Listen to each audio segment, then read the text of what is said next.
Hola, buenas tardes. Hoy hablaremos sobre los métodos de enseñanza de las ciencias naturales. Iremos explicando uno a uno. Son 5 métodos en total. Empecemos por el primero. El primero es de transmisión o recepción. Desde la concepción de ciencia se considera como una acumulación de saberes.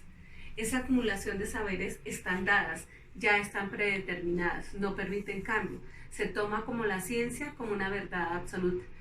El profesor no puede generar cambios y simplemente se daría una clase muy catedrática o muy tradicional. Para esto, el rol del maestro para este método se convierte en un portavoz. El maestro es un portavoz.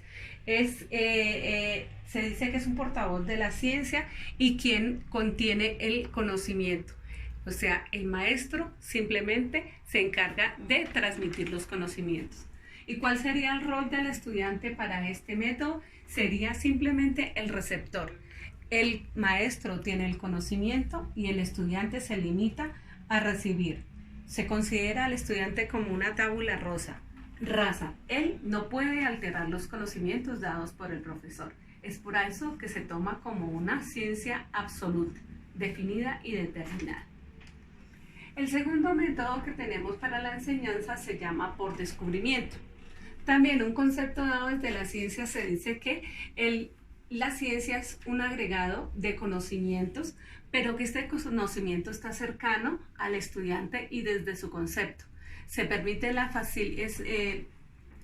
Tiene la facilidad de que el estudiante se acerque al conocimiento a través de su contextualización, de su realidad. Entonces, aquí podemos ver el rol del maestro. Podemos decir que el maestro es un mediador donde no le da importancia a los conocimientos, sino que más bien para él es importante los procedimientos.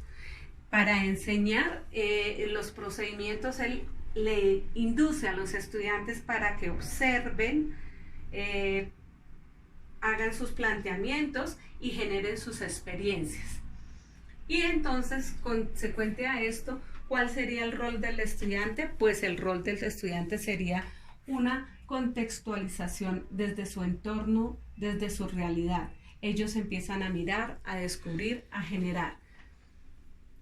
Tercer método, una recepción significativa.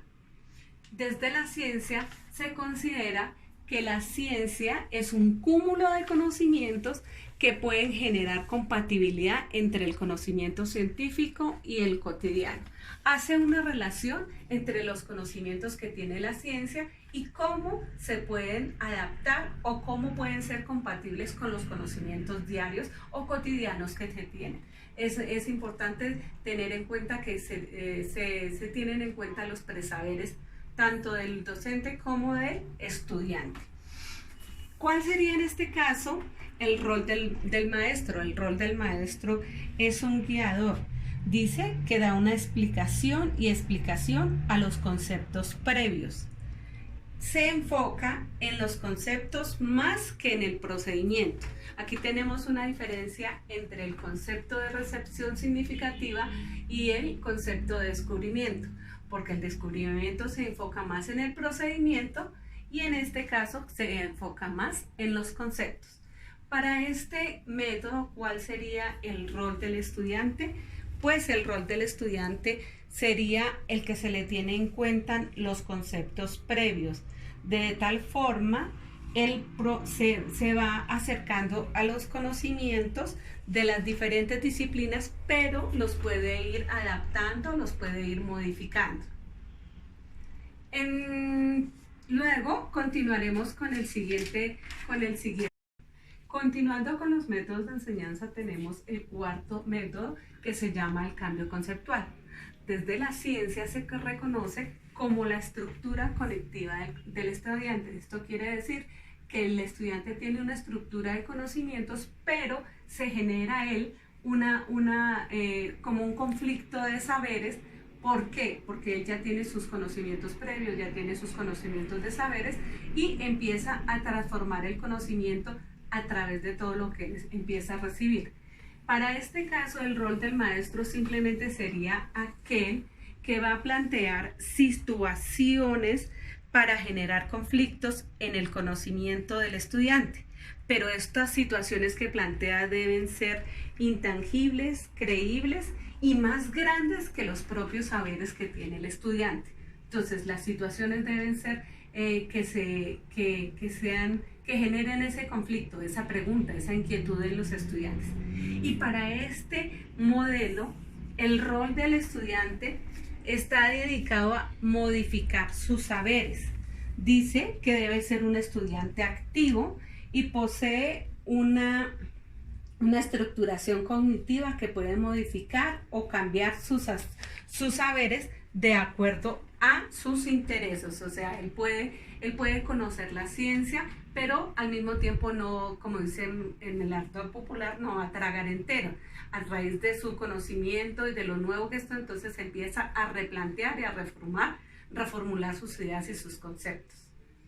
Por último, tenemos el método por investigación. Y desde la ciencia se considera que la ciencia es parte de la construcción social.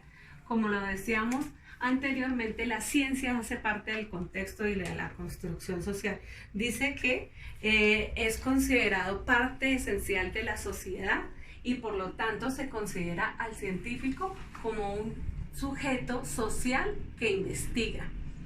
El rol del maestro para esta investigación es aquel que plantea situaciones, problemas, pero estas situaciones, problemas deben llevar al estudiante a que analice, a que piense, a que genere hipótesis, pero estos problemas deben ser de sentido, con un sentido social para que desarrolle sus habilidades comunicativas. Y así, con sus habilidades comunicativas, motivacionales, va a desarrollar y va a generar nuevos conocimientos.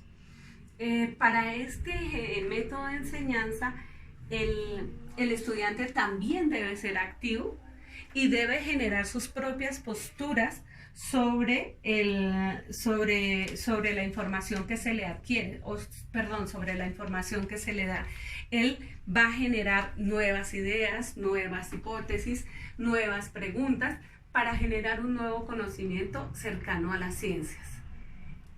De esta manera vemos la importancia de cómo el maestro debe tener en cuenta sus diferentes formas de enseñar la ciencia y no quedarnos básicamente en el primer modelo que nosotros hablamos, que era de transmisión o recepción, donde solamente se cree que el maestro es el que tiene la información o el saber completo.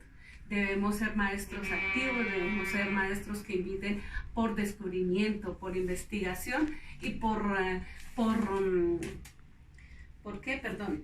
recepción significativa. Yo considero que los maestros debemos hoy en día invitar a los estudiantes a que se conviertan en mini científicos para llegar a grandes científicos. Muchas gracias.